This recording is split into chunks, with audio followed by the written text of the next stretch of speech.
6:39. Okay. How's it going, everybody? My name is Mark. I want to talk about something a little different. I want to talk about Behringer gear, and I'm laughing because, like for myself, I own quite a bit of Behringer gear. Not a whole lot, but I own a few pieces of Behringer gear, and I own the pieces of Behringer gear that I actually think are really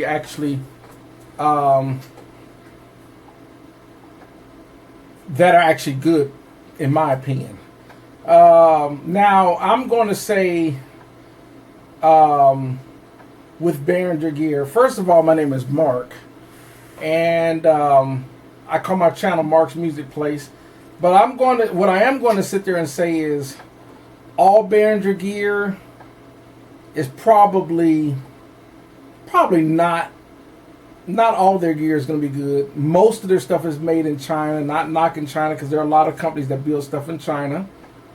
But China at one point were using some of the cheapest components to build electronics before they became a billion-dollar industry. So with that being said, I really don't want to be too long on this, but if I would sit there and name, because Behringer got a whole lot of stuff they make, which I think that's a problem. Instead of mastering maybe 10 or 12 products, Behringer got like 100 plus products. And I do get it. I do understand, they're trying to monopolize, but the problem with Behringer, the only problem that I see with Behringer that I'm seeing is it's hard for them to really monopolize in all these different areas of products that they're making when they had the reputation that they had. Behringer for a while didn't have a very trustworthy reputation for quality. Even though the sad part about Behringer gears, their aesthetics or their features, the way they look, their products look amazing the way they look, but some of the sound and build quality was yet to be desired, especially in the 90s. So it was a hit or miss with what Behringer gear that you bought. Now, I would sit there and say, for example, like I have a pair of Behringer Truths. These Truths upstairs, I also have a pair of Behringer Truths downstairs. Now, you would think if these speakers weren't good, why would I have two sets of them? If they were really crappy, I wouldn't have a second set. Now, naturally, there are a lot of really great studio monitors, and most of these studio monitors that are probably some of the best in the business is just out of our league. Like ATCs, or those are $8,000 monitors or whatever. Depends on the model. There is Focals and Barefoots and all these, really, really expensive. Even the Atoms are a lot more affordable. But a lot of people are getting KRKs and so forth. But the reason why I got these Behringer Truths, is because I wasn't looking for the Behringer Truths until I actually physically heard them in another person that I know, their studio, and they sounded way better than the ones I was using. I was using a pair of M Audio BX8As before I got these, and I put these in, and they sounded way better. I'm like, oh my goodness, I can hear so much more details. And the dynamic range of the speaker and everything just sounded so much better when I got the Behringer Truths. And these are the B2031As. Behringer makes more so. And then I have a pair of Behringer MS40s downstairs that I use that are actually really great sounding monitors. I'm really impressed with these monitors. So when it comes to Behringer speakers, and I'm going to rate some of their gear, what I think is some of the gear, when it comes to Behringer, that I think people would have no problems with on Behringer speakers. Their speakers are actually pretty good. So I don't think if you have Behringer speakers, I don't think you would have a problem with Behringer, even though I'm not endorsing any products. I'm just giving you my opinions on what I think they make good and what I think they don't make good. The next thing is a lot of their old rack gear that they were trying to emulate, the dual, maybe some of their, some of their rack gear, maybe there's some of their earlier version compressors, EQs, a lot of their older rack gear that they was making from the early 2000s, maybe late 90s, 2000s, early 2000s. You're probably going to be you can do a lot better with better EQs and compressors. I think if you're going to invest in compressors, I just don't use Behringer compressors very much.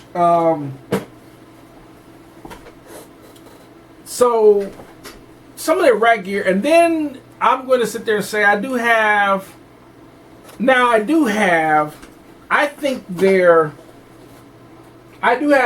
couple of, like, the tube composer compressor. That's actually not bad sounding. That's actually pretty decent sounding.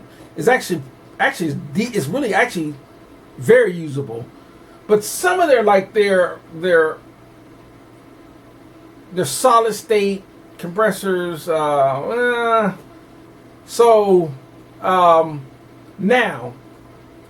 their preamps, like I have a Behringer preamp down here.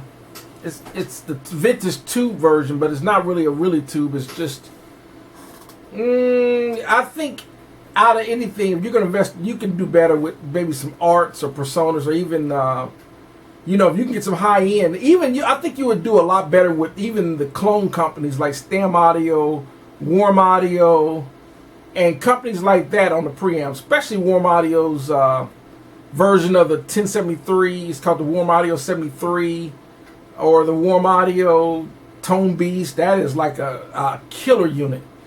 So I think you would do better on the preamp section, especially, like I have an Avalon, but I wouldn't mind investing in some more preamps I have quite a few preamps, but I'm going to invest in a few more preamps, and this is for the purpose of when I actually get the capabilities to record a band, because I'm really eventually going to start recording bands, whether it's my own band or doing jazz bands. I'm going to record bands eventually, but preamps, I think you want preamps of that level. The preamps is probably the one of the key essentials, other than the microphones, other than the quality of the instruments that the musicians are using and the quality of the musicians.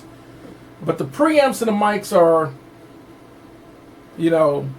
so I think you would do better with the Warm Audio, the ART, like the ART. I have a pair of ART Pro MPA2s. I think you would do a whole lot better with those.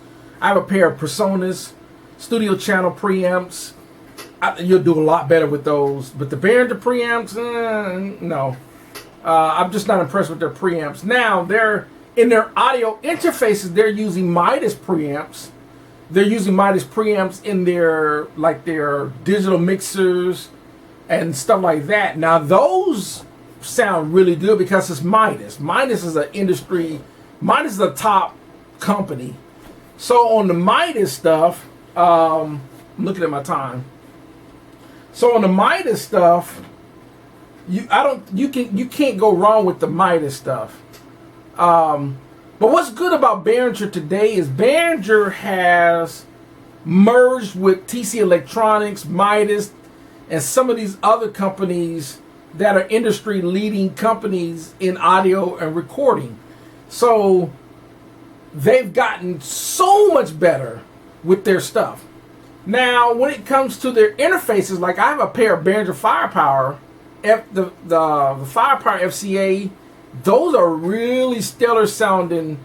I still use my Behringer Firepower downstairs in my small setup. It's just an amazing sounding preamp. I'm very happy with it. I have the only way I would replace it is to get more channel count. Like I might look at the Motu or something like that for downstairs. I have a really great audio interface upstairs. But for downstairs. But those Behringer, the Euphoria that they have, that the preamps, the audio interfaces that they're making, Behringer digital equipment, amazing. Their stuff on the digital, their digital mixers. Because the Behringer X32 is basically a more affordable version of the Midas. They're the same company basically, and they're using a lot of the same components from the Midas. There you go with the They're using a lot of the same components in their Behringer stuff that comes in the Midas. So the digital stuff, yes. Now, I don't, they're basically, and I said it, basically on the synthesizer stuff that Behringer makes, I have enough boards. I have like Korg, Yamaha, and Sonic, Roland's. I'm just going to stick with those. That's what I know with synthesizers. It's not knocking. I'm sure that, like their Behringer Deep Mind or whatever, but I just, I don't know about that. What else? I'm not a guitar player, so I can't talk about their pedals. But I think with guitar pedals, I think that you probably would have to go on YouTube and watch reviews if you're a guitar player that play guitar and you're interested in some of their chords or flange pedals or whatever. Basically, but if let's say I don't even know the name brands of guitar pedals. I think if you have, let's say that I'm gonna just throw some names out there. Let's say Gibson makes guitar pedals for their guitars. I would probably stick with the Gibson guitar pedals. Now, I do have a couple of, to say this, I do have what they call a Behringer bass. It's called the Behringer bass V-amp, and the Behringer amp. It's like an effects unit for the bass guitar, an effects unit for electric guitar. I like both of those units. I'm not a guitar player, but I watched the video and heard the demonstration, and they sounded killer. That's why I bought them. So I have two of those units. So when it comes to Behringer gear, and of course I'm very happy with my Behringer analog console that's doing what it does. Now, Behringer, the little small mixers that they make, little 6-channel or 8-channel, 12-channel, little small mix, those things, I think you better get with I think the Mackeys or the Yamahas or even some of the other name brands might be a little bit better quality on those mixers. Even though I do have a couple of Behringer mixers and they work fine. They just,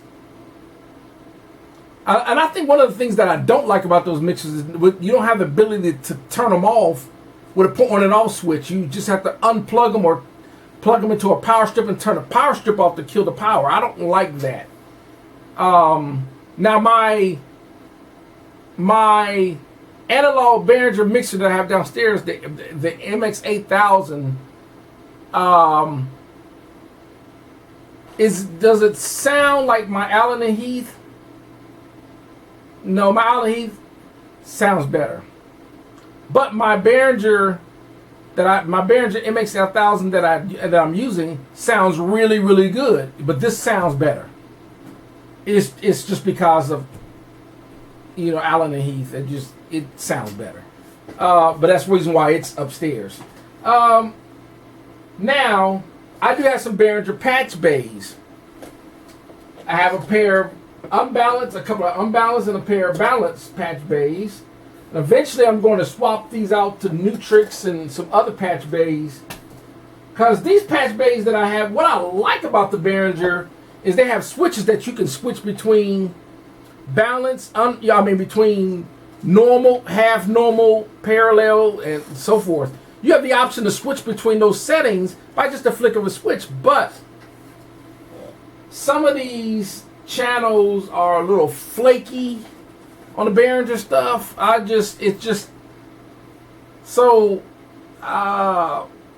So in the end, to wrap the video up on Behringer gear, I'll say this with Behringer gear. I think you can't go. I think you would do very well and be very happy if you were looking for some gear to buy. Let's say you were looking for gear to buy, or that you come across a piece of Behringer gear and you want to know, do you think this? Because we see Behringer gear on YouTube, or I'm not on YouTube, but on eBay or Reverb, or there's always a used piece of Behringer gear out of most companies that are out there, like Art, DBX, Yamaha, and it just goes on and on and on. But Behringer comes up a lot in the used market, and it's because some of the stuff that's just like, so I'm going to rate it like this. If you're going to go with their speakers, like the Trues, most of Behringer speakers they're actually really good. Even if you got not just studio monitors, even if you got even if you went with let's say you went with let's say live sound powered speakers, Behringer makes some really great sounding speakers. So I'm going to give them a thumbs up on the speakers. Their audio interfaces are really good, so I'm going to give them a thumbs up on the audio interfaces, including, let's say you have the Behringer Euphoria and you got the 88, the additional 8 channels using the 888 light pipe. Those with the Midas preamps in them, those are really good as far as audio interface. So I give them a thumbs up on the audio interfaces. A lot of their rack gear, like their preamps, some of their compressors, some of the EQs, not so much. What else? Now, what else on Behringer stuff? Some stuff Behringer, like, now there's Sonic Exciter, which is the Behringer version of the Oro Exciter. That's actually a pretty good unit. But what else? And then their Tube Composer is actually pretty good. But some of their other stuff, no. Like, for example, they make one unit supposed to be like this Sonic Maximizer, like it's the dual. I think it's called the Dual Effects. I don't even use this thing. I need to really eventually get rid of it. The dual EFX. It's supposed to act like a Sonic. Get the BB Sonic Maximizer. It's way better. Get the BB. There's just certain things like Afix have a lot of used gear, like the Afix. Like I have an Afix preamp. I have an Afix EQ. I have some Afix Oro Exciter. I have an Afix Studio Dominator. Some Afix gates. Just go with the Afix on that stuff. The Afix makes really good studio. They design top-notch stuff for studio. This is stuff that is actually in top-notch studios. So go with the Afix when it comes to some of that stuff. Or compressors. If I had to choose between the Behringer Composer and at least the 3630 compressors, go with the Lisa's 30. They're better. The DBX, definitely DBX compressors, definitely. Go with the DBXs. What else? I wouldn't even look at it. If you were going to get rack mounted unit like preamps that Behringer makes, go with Warm Audio or Stem Audio or the Arts or the Personas, and if you really got money to dish out, go with some high quality preamps. Avalon or Neve or API or Midas or Great River or the preamps of that level. Go with those preamps. What else with Behringer? That's about it on that. So that's gonna wrap my video on a Behringer gear. Just certain Behringer gear that you can for overall. Their digital stuff is really good. Their speakers are actually really good. Their audio interfaces are actually really good. Their preamps, especially some of the older stuff, the rack mount stuff, their compressors, Their EQ, their pre, and that's going to be my opinion on the Behringer stuff. There's like, for example, certain analog stuff, like their Behringer, like I have the MX8000 console. That's actually a really nice sounding console. I have no complaints with that console, but they're little tiny mixers that they make. Those little 6 and 8 channel ones, and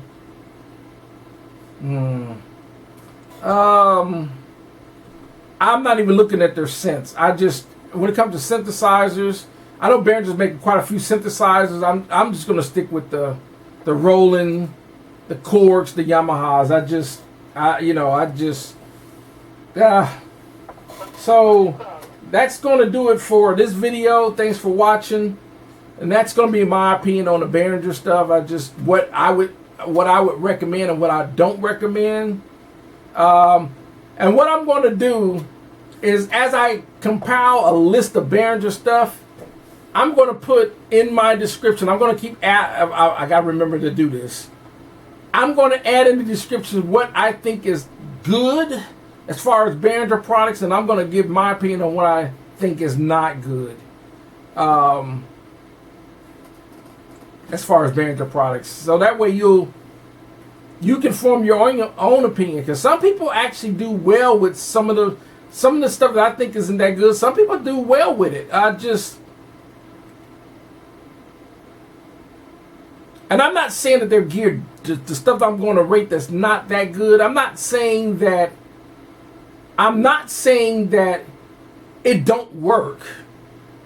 It does what it does, but there are certain gear that just do it better. You know. And then there are, of course, naturally, the stuff that I'm going to say is good. Of course, there are other companies that are better, but the stuff that I'm saying on the Behringer gear that I think is actually pretty good, if you don't decide to, let's say, and it's all about money and what you can afford. If you say to yourself, well, I can't afford a set of Adams, Adams about $800 a piece. Let's say this the equivalent to these Behringer Truths. Well, I can't afford a pair of Adams. That's $1,600 to $1,800 for the set. But I can afford a pair of Behringer Truths that you might find for $150 each to $200 each, floating around. Am I going to be missing out on the quality of hearing the sound accurately if I go with the Behringers? Absolutely not. Can I get a great recording and mixing results using the Behringer Truths? Absolutely. Now, are there companies out there like Genelec, Adams, ATC, Focal that are better? Absolutely. But in the end, for affordability, certain products that Behringer make that's affordable will work as well as the expensive stuff. And then there's just products that Behringer make. For example, the old model Behringer Composer. I think it's the 2200, I believe. The Composer 2200. The Behringer model number 2200 versus just going with a DBX 166 compressor, or going with a DB, or even the Leasys 3630. Will I get better results with the Leasys or even the DBX over the Behringer? Yes, go with the Leasys or the DBX. And that's just naming two out of probably 100 different compressor companies that are affordable. So there's going to be certain Behringer gear that's just affordable, but it's just, certain things you just, like their Behringer preamp, like even the Ultra Gain preamp. If I was to choose between the Ultra Gain 2 preamp that Behringer makes, or if I was to choose that or go with the Art Pro MPA preamp, which one would I? The Art Pro MPA all day long. It's got a 5-star review in Sound on Sound magazine. That's why I have 2 of them. That ought to tell you right there, go with the Art. So that's gonna wrap my video up on Behringer products. Are they good? Like I said, they're digital mixers, their interfaces, their speakers, stuff like that, amazing. Other stuff, not so much. The microphones are actually, the B1, I got a pair of B1s. Those are actually really good sounding microphones. So, and like I said, only in the video, this is all about affordability. So, that's going to do it for this video. Thanks for watching. I know it was kind of long, but that's my opinion on Behringer Products. I just wanted to talk about Behringer Products because you don't talk about Behringer Products a whole lot. So, there's not a whole lot of videos that give reviews and thoughts on it. So, that's going to do it. Thanks for watching. Y'all have a great one.